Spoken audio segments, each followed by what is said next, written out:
Dear friends, welcome to another episode of Geopolitical News.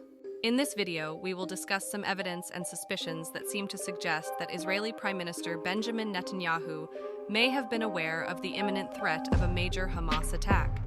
But to what extent can this be true? The brutal and terrible terrorist attack launched by Hamas Palestinians against Israel on October 7th, an attack that resulted in more than 1,000 civilian deaths, thousands of injuries, and dozens of kidnappings, was the largest attack on Israel since the Yom Kippur War in 1970.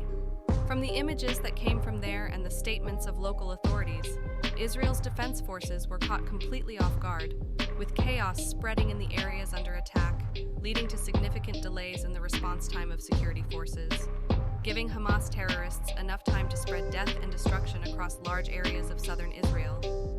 Official numbers are still unavailable, but various sources indicate that at least 2,000 Palestinian terrorists were directly involved in the attacks, with hundreds more providing support from behind in the Gaza Strip. How is it that a country like Israel, known for having one of the most advanced intelligence services in the world, was caught by surprise by an attack that undoubtedly took many months to prepare and directly involved thousands of people? According to a report from the Times of Israel, Egyptian officials had warned Netanyahu's cabinet that something significant was being prepared by Hamas in the south of Israel.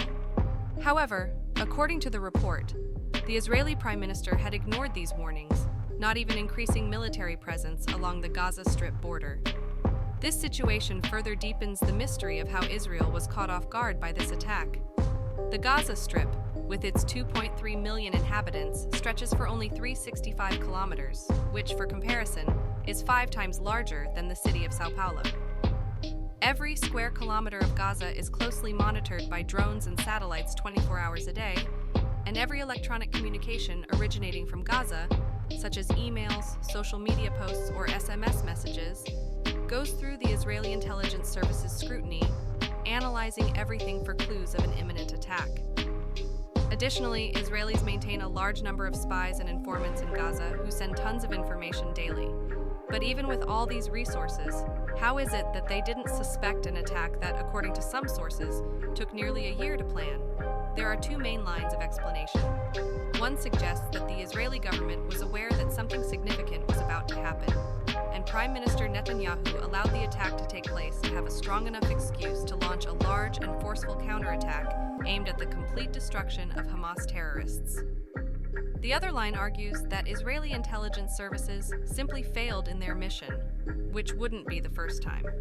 On October 6, 1973, exactly 50 years and 1 day before the terrible Hamas attack, Israelis were attacked by a massive Arab coalition led by Egypt and Syria, consisting of 650,000 soldiers. They chose Yom Kippur, the holiest religious holiday for Israelis, as the date for the attack, precisely when Israel's defenses would be weakest.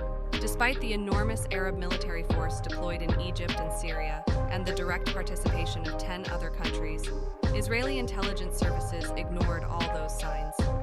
Isser Harel, the director of the Mossad at the time, had said just a week before the attack that he believed the Arabs wouldn't attack and that it was merely psychological pressure.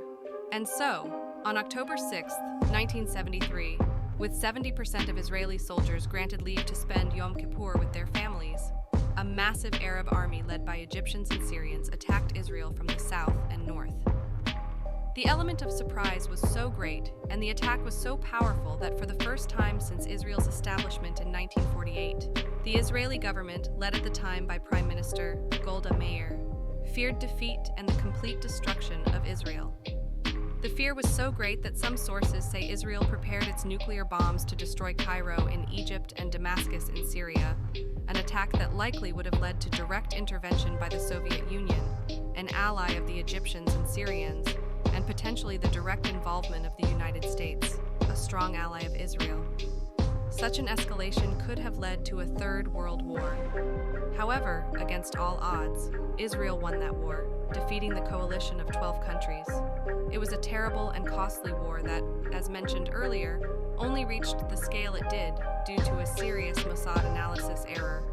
Another significant Mossad failure occurred the previous year, in 1972, when they were unable to uncover a massive plan that resulted in the attack, kidnapping, and death of Israeli athletes at the Munich Olympics.